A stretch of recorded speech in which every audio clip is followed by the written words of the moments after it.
성경에서 효도를 제일 잘한 사람이 누굴까 생각을 해봤더니 루시 효도를 제일로 잘했다라는 그런 마음입니다.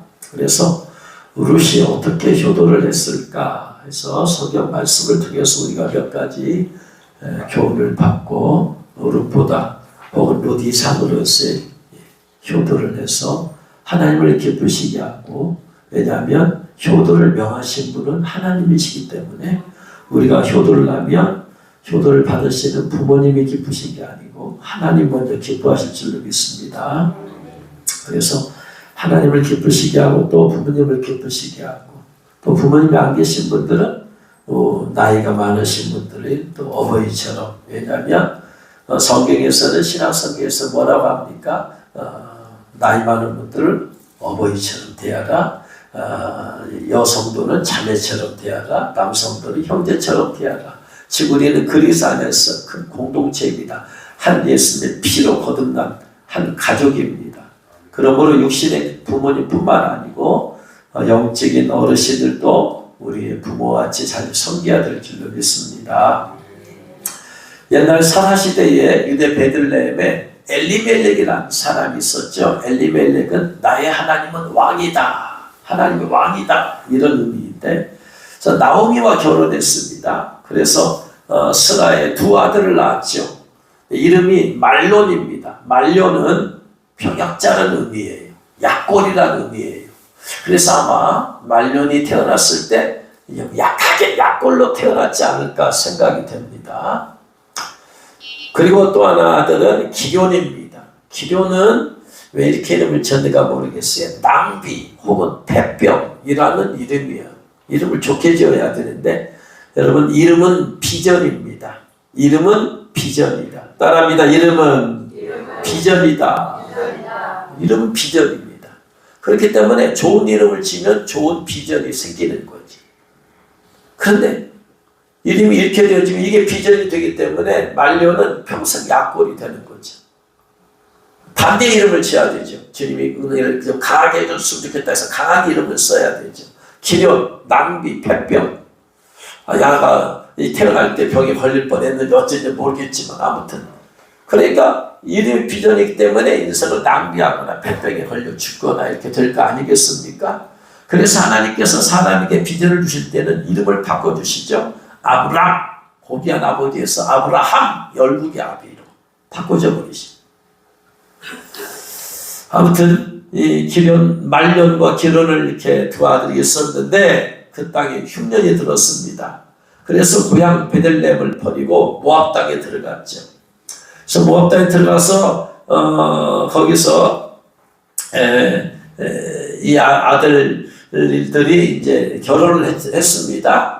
큰 며느리는 오르바, 둘째 며느리는 루. 오르바라는 이름은 뜻은 등을 돌리다. 그래서 오르바는 나중에 등 돌리겠구나, 그런 걸 알 수 있죠. 룻 이름은 우정, 친구라는 이름입니다. 그런데 그 집에 엘리멜렉 죽고 말년 죽고 기련이 죽었습니다. 이런 일 흔치 않죠. 흔치 않은 정도가 아니라 거의 없을 일인데 어떻게 남자 셋이 다 죽고 이제 여자 셋만 남았어요. 세 과부들만 남았습니다. 그래 얼마나 가정이 얼마나 고통스럽고 힘들겠어요. 소망이 없잖아요. 그러는 찰나에 베들레헴에 풍년이 왔다는 소식을 듣게 되자 소식을 들은 나오미는 고향으로 돌아가기로 결심을 합니다. 그런데 두 며느리가 문제죠. 이 두 며느리는 이스라엘 사람도 아니고 모압 여인이니까. 그래서 두 며느리를 불러다 놓고 이제 나 돌아가려고 하는데 너희들 친정으로 돌아가라. 너희들 자식을 낳은 것도 아니고 그러니까 얼마든지 개가해서 살 수 있으니까 돌아가라 라고 이렇게 말을 합니다. 그런데 두 며느리는 소리를 높여 울면서 어머니를 떠나지 않겠다고 합니다. 그런데 나오미는 이렇게 돌아가봤자 고향에 돌아가도 고개를 들 수가 없죠. 네? 환영을 받을 수가 없죠. 남편과 두 아들이 다 죽었으니까. 그래서 나오미가 계속해서 강권합니다. 그냥 돌아가라 하니까 오르바는 돌아갑니다. 등을 돌리죠. 결국은 등을 돌리고, 그러나 작은 며느리 롯은 끝까지 어머니를 따르겠다고 고집을 부리고, 그리고 안 떠나면서 이렇게 말을 하죠. 룻기 1장 15절 이하에 보면 나오미가 또 이르되 보라, 네 동서는 그의 백성과 그의 신들에게로 돌아가나니 너도 너의 동서를 따라 돌아가라 하니, 룻이 이르되 내게 어머니를 떠나며 어머니를 따르지 말라. 돌아가라. 강권하지 마옵소서. 어머니께서 가시는 곳에 나도 가고 어머니 곳에 머무시는 곳에 나도 머물겠나이다. 어머니의 백성이 나의 백성이 되고 어머니 하나님이 나의 하나님이 되시니 어머니께서 죽으시는 곳에서 나도 죽어 거기 묻힐 것이라. 만일 내가 죽는 일 외에 어머니를 떠나면 여호와께서 내게 벌을 내리시고 더 내리시기를 원하나이다. 목숨을 걸고 지금 말하죠. 죽는 일 외에 어머니를 떠나면 여호와께서 내게 벌을 내리시고 더 내리시기를 원합니다. 목숨에 배수지를 치고. 무섭죠 여러분. 뭐든지 목숨을 걸고 배수지를 치는 사람에게는 아무것도 무서운 게 없어요. 그 사람 자신이 무서운 거예요. 하나님께 기도할 때도 목숨을 걸고 기도하면 그게 제일 무서운 기도예요. 그래서 금식 기도가 제일 무서운 기도, 가장 강력하게 호소력이 있는 기도예요. 신앙도 순교자인 신앙, 목숨을 걸고 내가 하겠다. 나 말씀대로 살다가 죽겠다. 마귀가 제일 무서워합니다. 이런 사람 아무것도 보지 않아요. 하나님 한 분 보고 목숨을 걸어. 이 마지막 때 여러분 승리할 수 있는 비결은 바로 그런 각오가 있어야 될 줄로 믿으시기 바랍니다. 이렇게 굳게 결심하고 강경한 태도로 나오니까 나오미가 더 이상 권면하지 못하죠. 그래서 룻을 데리고 고향으로 돌아갑니다. 여기서 룻이 어떻게 효도를 냈는가 봤더니 첫 번째 따라합니다. 말의 효도. 방금 읽은 룻기 1장 16, 17, 18절 말씀. 말로 죽음 외에 어머니와 헤어진 일이 있으면 하나님께서 여호와께서 내게 벌을 내리시고 더 내리시길 원합니다. 어머니께서 가시는 곳에 나도 가고 어머니께서 머무시는 곳에 저도 머물고 어머니께서 죽으시는 곳에서 나도 거기서 죽어서 묻힐 것입니다. 말로. 효도는 뭘로? 말로 하는 것이죠. 룻은 그냥 인사치레로 한 게 아니에요. 그의 굳은 결심을 말로 표현하는 거예요. 형식적인 말이 아니에요. 여러분 그 시어머니 뭘 보잘 것이 있어요?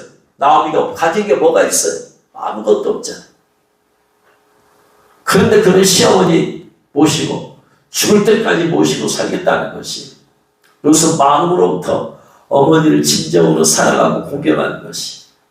첫 번째, 자녀들이 부모에게 뭐 어떻게 표현하냐? 말이에요. 말.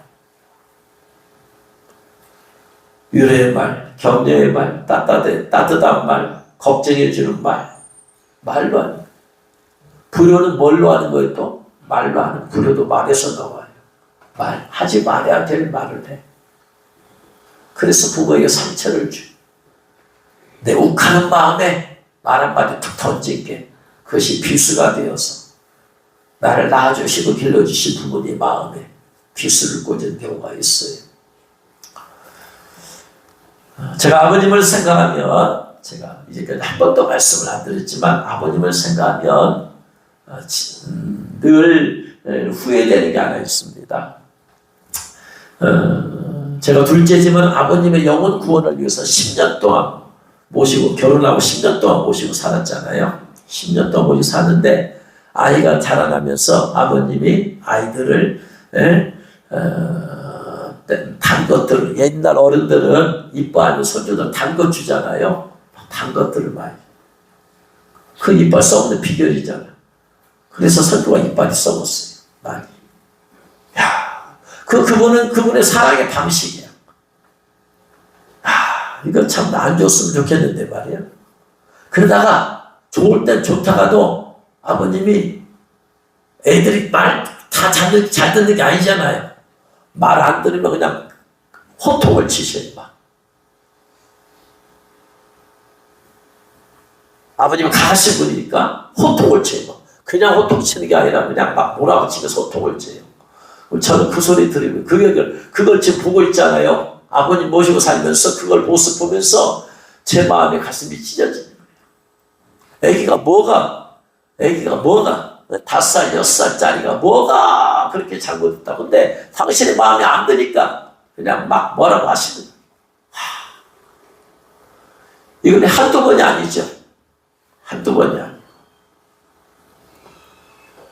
그럴 때마다 마음이 찢어지지만 그냥 아버님이니까 말도 못하고 참고 지냈죠. 나중에 이제 그런 것이 많이 쌓였던 모양이에요. 나중에 아버님하고 조금 이렇게 의견 차이가 있을 때 제가 아버님한테 그 얘기를 해버렸어요. 아버지, 어렸을 때 왜 그렇게 막 혼을 내고 그렇게 혼소를 튀고 막 하시냐고. 제가 늘 아버님 앞에 늘 온유한 모습으로 순종하는 모습으로 살아왔거든요. 근데 제가 그 소리를 좀 안 좋은 소리를 하니까 아버님이 충격을 먹으셨나 봐요. 이놈이 나를 잘 효자라고 생각하고 했는데 저는 마음속에 이게 있었구나 하고 배신감을 느꼈나 봐요. 그 다음부터 아버님 말을 안 해요. 아버님 화가 나시면 말을 안 하거든요. 말을 안 해요. 그러니까 저는 괴로운 거예요. 괴로운 것도 그러면서 제가 수십 번을 후회를 하죠. 내가 뭐하라 이런 말을 하지 말았어야 되는데 그냥 가슴에 갖고 있었어야 되는데 뭐라고 쌓이고 있었어. 그러다가 아버님이 오늘 며칠째 안 들어오시는 거예요. 그리고 나서 갑자기 전화가 왔는데 아버님이 제주도에서 교통사고 나셨다는 거예요. 그러니까 저 말도 안 하는 사이 그 이후에 아버님 친구분 부부가 은혼식이라고 기념으로 자녀들이 그 부부를 제주도에 보내줬던 모양이에요. 근데 아버님 친구분이 저희 아버님 같이 가자 하니까 아버님 같이 가셨어요. 그래가지고 거기서 교통사고로 돌아가셨던 거예요. 저는 그 얘기를 듣고 큰 충격을 받았어요. 그렇지 않아도 아버님의 돌아가시는데 좋은 관계로 돌아가신 것이 아니고 제가 그 말 한마디 잘못한 것이 마음에 이게 두고두고 후회하는데 그런 관계에서 돌아가셨으니까 그 다음부터는 아버님만 생각하면 제가 죄책감이 안 가셔도 됐을 텐데 가시더라도 저하고 좋은 관계로 갔으면 괜찮은데 그렇게 않고도 가셨다가 결국 돌아가셨으니까 제 마음이 두고 후회하고 몇 년을 후회하고 제 마음에 아버님에 대한 우울증이 생겼죠. 한 6년이 걸렸어요. 6년. 그리고 나서 주님께서 40을 금식기도 시키고 나서 40을 금식기도 끝머리에 우리 교회 성도들 20여 명이 천국과 지옥을 갔다 오고 했잖아요. 그래서 청년이 천국에 계신 아버지 만나고 온 거예요. 그래서 청년이 우리 아버님 보고 목사님 아버님 교회 안 가신 걸로 알고 있는데 어떻게 여기 오셨느냐 그랬더니 아버님이 저희 청년한테 우리 아들과 며느리가 기도를 많이 해줘서 숨이 끊어지기 직전에 예수님께서 천사를 불러서 전판 목사 빨리 아버지 구원시켜라 해서 주님이 천사를 보내주어서 천사가 마지막에 숨 끊어지기 직전에 매겨 예수님 영접하라고 천사가 전해진 복음을 듣고 예수님 영접해서 지옥에 안 가고 천국에 왔다고 그 얘기를 듣고 6년 동안 있었던 우울증이 치유가 되었어요. 6년 만에. 아무도 모르죠. 제가 6년 동안 우울증이 있었다라는 거. 그리고 아버님 돌아가기 직전에 저와 제가 말 한마디 그것 때문에 말 한마디 내뱉고 나면 주어 담을 수가 없는데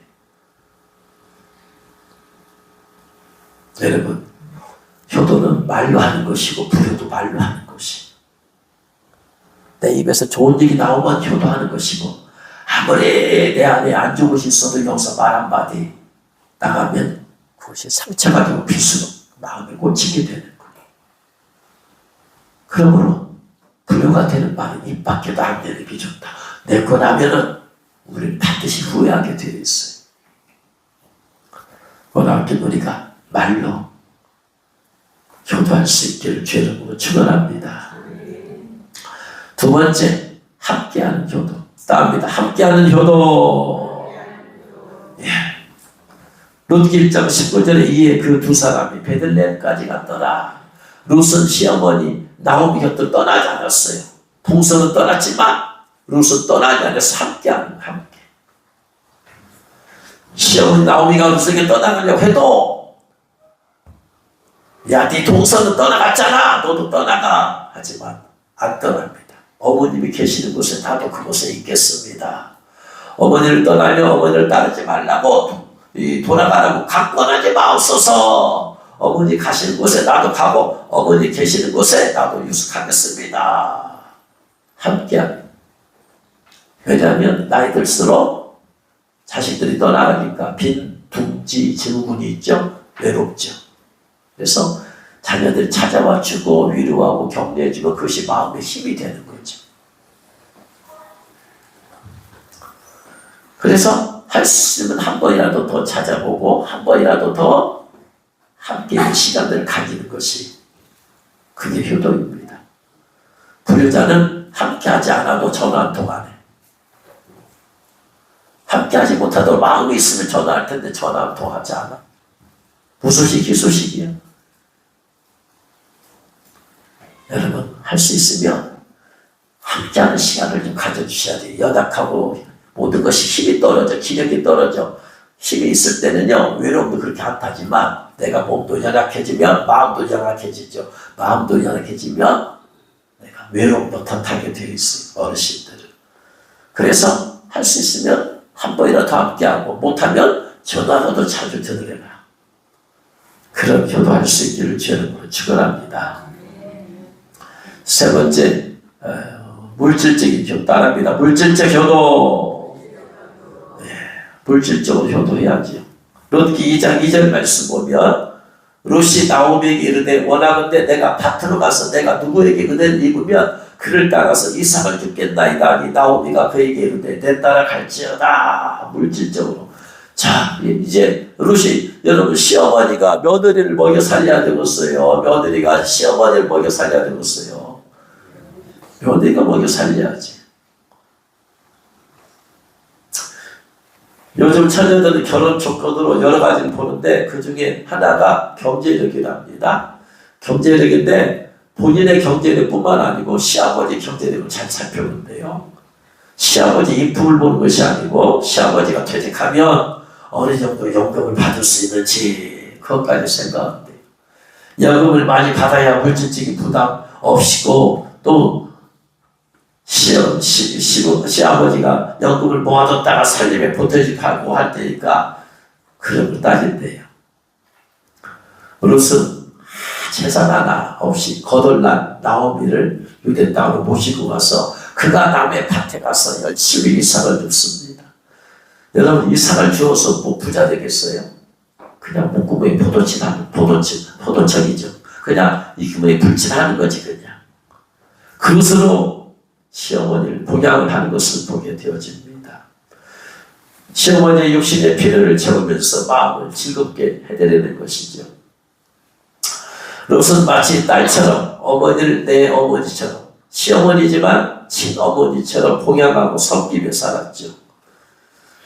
여러분 어르신들 노인들에게는 상락이 있다고 합니다. 첫 번째 몸은 편하게 해야 된다. 잠자리가 좋아야 된다는 거죠. 눈을 즐겁게 해야 되고 입은 연하게 해드려야 된다. 입은 연하게. 나이 드신 분들은 이빨이 연약합니다. 씹는 것이 질기면 안 돼. 부드러운 걸 드실 수 있도록 해야 된다. 부드럽게. 나이 드실수록 영양분이 부족하기 때문에 더 잘 드셔야 되죠. 그래서 더 맛있는 걸 드릴 수 있도록 하되 질기면 씹다가 힘들어. 뱉어. 씹을 힘도 없어요. 부드럽게 씹어 드릴 수 있도록. 그래서 그렇게 영양 부분에 신경을 써야 됩니다.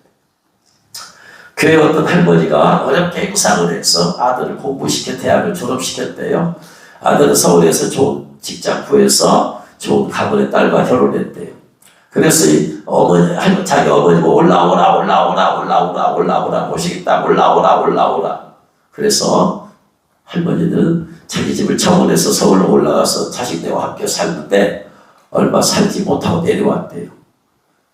왜 그러니 그냥 물어봤더니 함께 사니까 배가 고파서 못 살겠대요. 아들 부부가 맞벌이인데 며느리가 피곤하니까 아침에 간단히 우유 한 잔에 빵 먹고 출근해요. 바쁘니까 시어머니 밥 챙길 거 없으니까 그냥 그거 자기들 먹고, 그러니까 자기들 그렇게 먹고 하니까 시어머니도 그렇게 우유 하나 빵. 그러니까 이거 맞지도 않고 평소에 밥 드시고 사는 분이 맞지도 않고 소화도 안 되고 그 다음에 배가 고파서 못 살겠어요. 자기 혼자 해먹자니 눈치 보이고, 주방이 자기 주방이 아니잖아요. 며느리 주방이지. 그래서 고향에 내려와서 조그만 방 하나 얻어가지고 자기가 먹고 싶은 거 만들어 먹고 살겠다고 평안하게 교회 다니면서 그냥 나 혼자 살면서 평안히 살겠다고 내려와 버렸더니, 그러면서 배운 며느리에게 밥 얻어먹기 힘들다. 달라고 할 수 없잖아요. 며느리 눈치 보이니까. 왜 이런 문제가 발생할까요? 노인들의 필요를 모르기 때문에, 노인의 입장에서 생각을 안 해봐서 그런 거예요. 자식은 부모의 필요를 잘 알고 그것을 채워드려야만 되는 것이. 네 번째, 따라합니다. 순종하는 효도. 말에 순종하는 효도를 해야 된다. 룻기 3장 5절 6절에 보면 룻이 시어머니에게 이르되 어머니의 말씀대로 내가 다 행하리이다. 나오미가 룻에게 뭐라고 그러냐면 이제 이삭을 죽다가 보아스의 밭에 이제 우연히 있게 되었잖아요. 그러고 나서 보아스가 네 친족이다. 그러니까 보아스가 이제 그때 이제 추수하고 나면 거기서 이제 잠시하고 거기서 잠을 잘 텐데 잠잘 때 슬그머니 이불 속으로 들어가 있어라. 이거 큰일 날 문제죠. 네? 큰일 날 문제. 자기는 한번 갔다 왔고 보아스는 지금 한번 가지도 않은 사람인데, 결혼하지도 않은 사람인데, 이거 큰일 날 문제 아니에요. 도덕윤리적으로 큰일 날 문제잖아요. 근데 어떻게 해요? 무슨 이것까지 하는 거예요. 야, 시어머니가 시킨 대로 하는 거예요. 야, 이걸 누가 할 수 있을까요, 이걸? 따질 거 아니겠어요? 일반적인 사람, 어머니, 어찌 그런 일이 있을 수 있습니까? 도덕윤리적으로 안 맞는데도 어머니가 시키니까 하더라. 야, 이거 참, 이 정도 순종하기가 쉽지 않을 텐데요. 근데 순종했어요. 순종했더니 결국은 보아스를 남편으로 맞이하게 되더라. 아마도 제 생각으로는 나오미가 기도를 많이 했을 것 같아요. 기도하고 성령의 감동을 받아서. 인간의 생각으로 나올 수 없는 문제죠, 이건. 기도를 하고. 나오미가 할 수 있는 게 뭐겠어요, 여러분? 나오미가 이제 자기 젊은 며느리가 자기를 먹여 살리는데 그것이 마음이 편하겠어요? 불편하겠어요? 불편하죠? 룻이 해다 주는 그 밥이 편하게 먹겠어요? 매 끼마다 불편하겠어요? 불편해. 자기 딸 같으면 그냥 그렇다고 하지만 어쨌든 며느리 아니에요. 그러니까 이제 며느리는 자기의 미래를 생각지 않고 나오미를 섬기는 건데, 나오미가 생각할 때 이제 저 며느리 그냥 며느리의 미래가 걱정이 될 거 아니에요? 그러니까 나오미가 며느리를 위해서 할 수 있는 게 뭐겠어요? 기도밖에 없지, 기도밖에. 자기가 가진 재물이 있으면 재물이라도 내려주겠지만 아무것도 없어. 그러니까 그가 나오미가 할 수 있는 것은 하나님께 기도하는 밖에 없어. 하나님, 저 며느리가 저 나이 많은 이 늙은 저를 위해서 이렇게 효도를 합니다. 하나님, 저 딸의 앞길 열어주세요. 딸의 앞길 열어주세요. 하나님, 어떻게 하면 좋을까 했을 때 아마 감동을 받았을 거예요. 보아스 얘기를 들으면서 마음에 감동을 받았을 거예요. 그러면서 기도할 때 하나님께서 마음에 확신을 뭔가를 주셨을 거예요. 그래서 보아스가 잠을 잘 때 이불 속에 너도 들어가 있으라 라고 하는.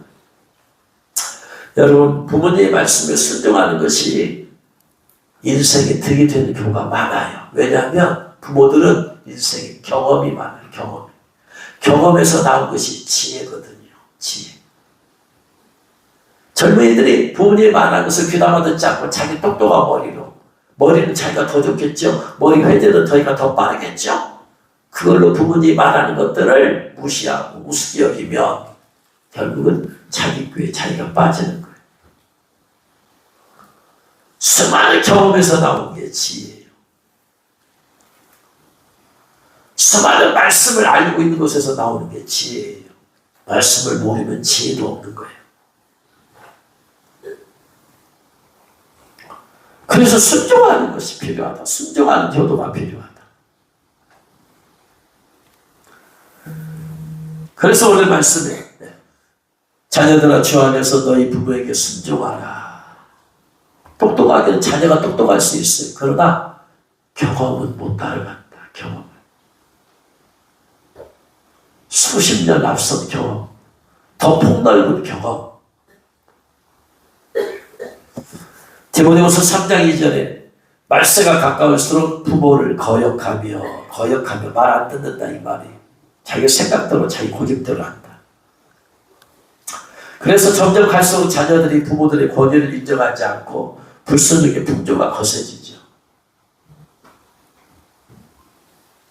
그러나 우리는 하나님 말씀대로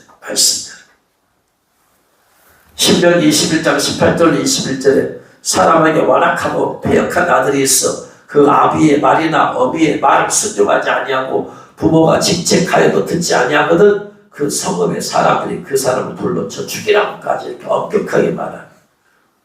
순종은 하나님의 뜻을 세우는 원리예요.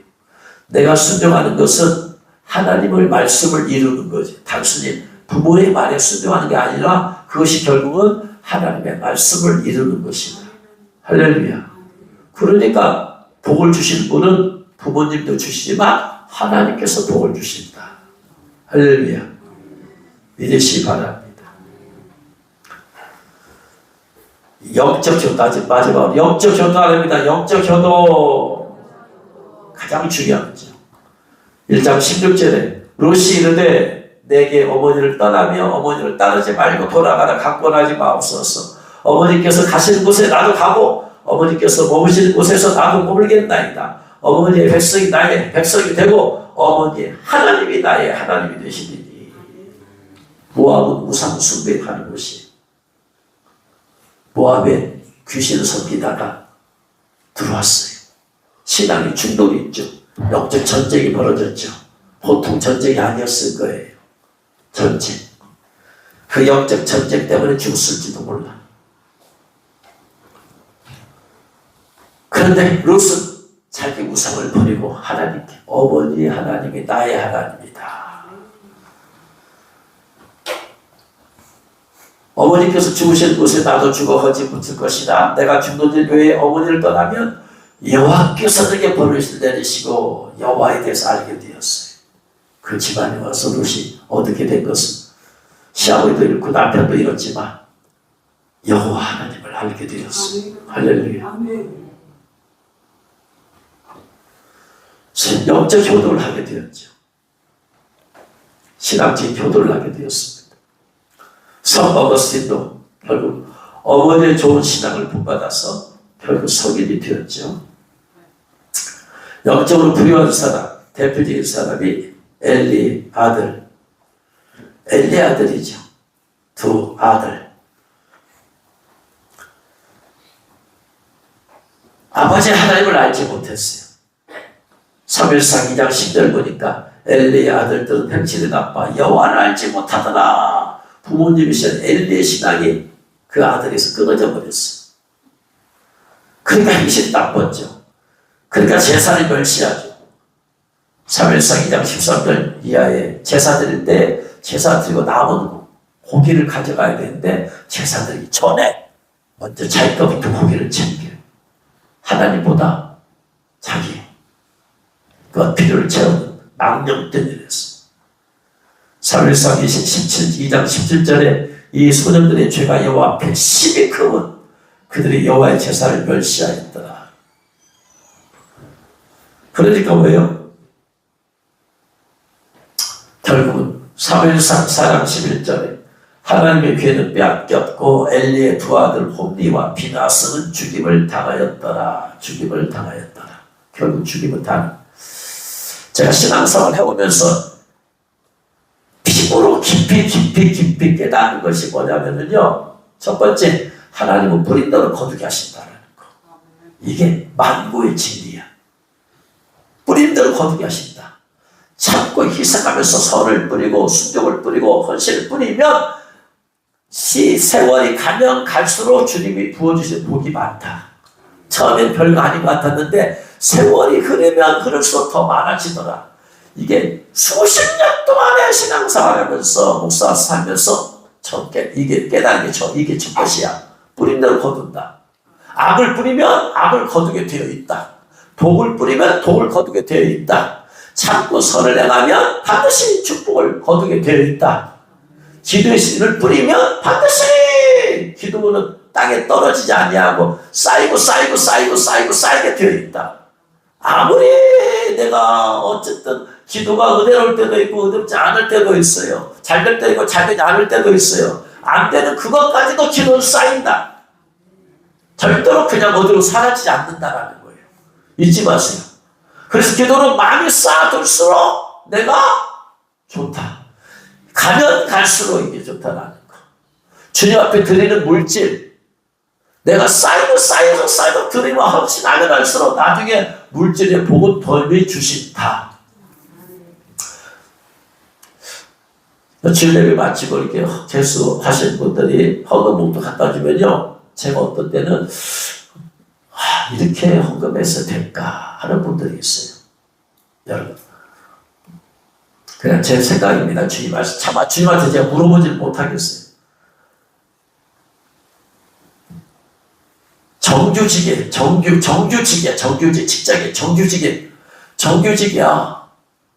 정규직에 다니면 최저임금 이상을 받잖아요. 최저임금 이상을 받는데 주일헌금을 2,000원, 3,000원, 5,000원 한다는 것은, 여러분 생각을 해봐야 돼. 최저임금을 이상을 받는데 한 주에 5,000원 헌금이 왔자 한 달에 2만 원밖에 안 돼. 이렇게 물질이 이렇게 인색해서 될까? 저건 아무 상관없지만 그의 미래를 볼 때 얘는 물질 축복을 받기가 어렵겠구나. 생각을 해보세요. 네?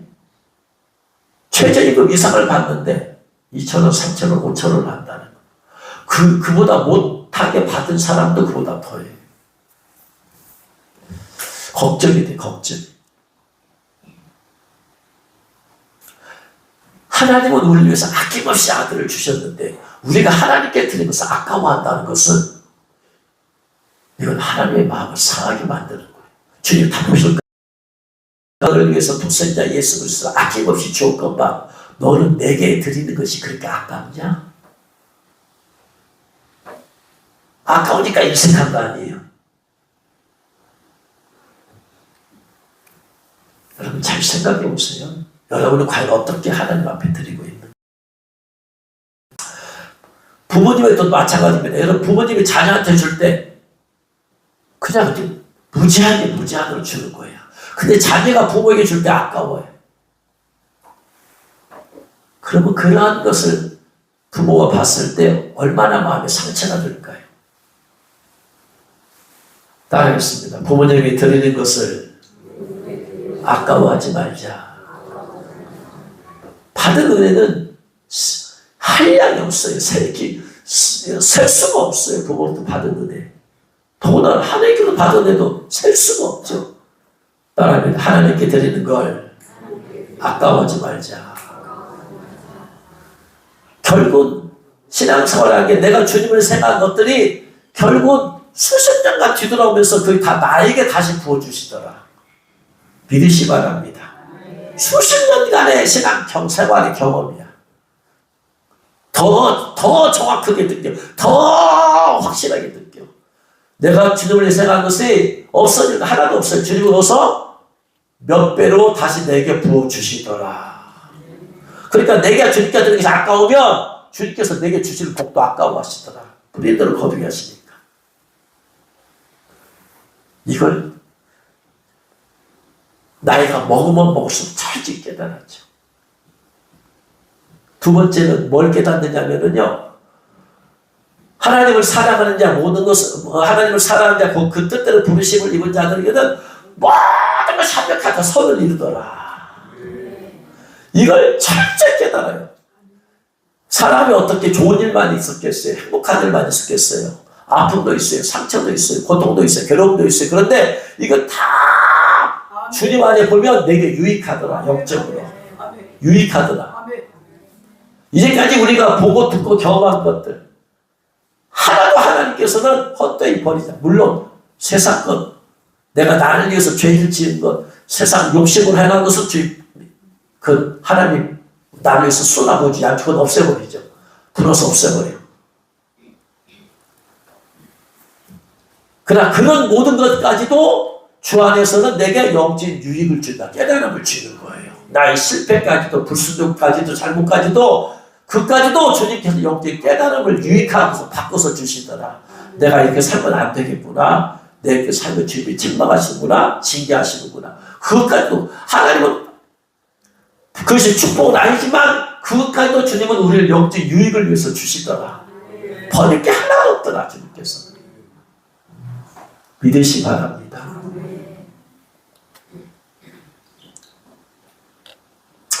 그래서 하나님의 영적으로 효도를 여러분 잘 아는 해밍웨이 있잖아요. 해밍웨이 무기여 잘 있거라 누구를 위하여 좋은 울리나 노인과 바다라는 작품으로 1954년도에 노벨 문학상 받았죠. 근데 그는 경건한 기독교 가정에서 자라났어요. 아버지는 의사로서 평생 동안 선교의 꿈을 버리지 않았어요. 어머니는 늘 기도하는 분이었어요. 그런데 해밍웨이는 성장에서 신앙에서 어렸을 때는 신앙을 살더니 나중에는 그가 이제 자라서는 하나님 없이 살았어요. 명예를 얻고 인기를 얻고 그렇게 되었어요. 그러니까 하나님보다 세상의 명예가 인기가 더 그게 현실적으로 와닿고 좋으니까 그것을 쫓아 살았죠. 그런데 그의 삶은 평탄치 않았다고 합니다. 3번이나 결혼에 실패하고 4번째 결혼했어요. 아프리카 여행 중 2번이나 비행기 추락사고로 부상을 내도 이런 죽음의 위험에서도 하나님의 부르심을 깨닫지 못해요.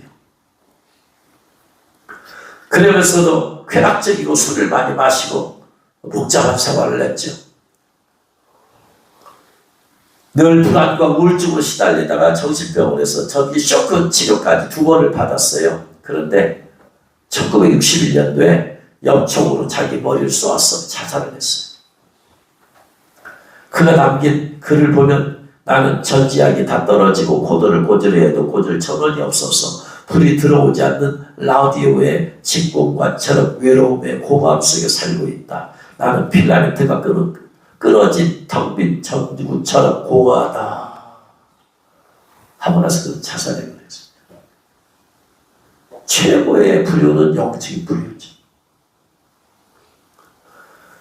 디모데는 부모님의 신앙을 본받아서 효도를 한 사람이죠. 디모데후서 1장 5절에 이는 내 속에 거짓이 없는 믿음이 있음을 생각함이라. 이 믿음은 먼저 내 외조부 로이스와 내 어머니 유리게 속에 있더니 내 속에서 있는지를 확신하노라. 조선시대 어느 임금이 서울을 떠나서 개성으로 이렇게 민수의 시찰을 하게 되었대요.